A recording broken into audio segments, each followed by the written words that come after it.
How can you add courses on Duolingo?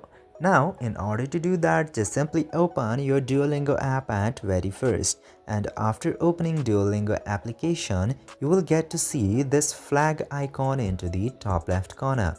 It can be whichever country's flag depending on your current course or the language. Then you will get this option of plus to add a new course, or you can directly choose the course you desire into this shortcut. Just simply tap to this course add option. Then you can choose between these language courses, math course and music course. Just simply select any of the course which you would like to select now and then tap to continue.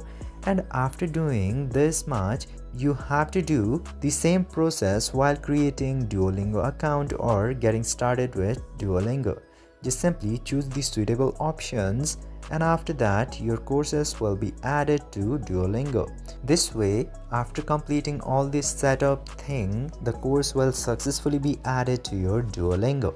I hope this video was informative for you. If yes, don't forget to give a thumbs up and subscribe to the channel. Thank you for watching this video.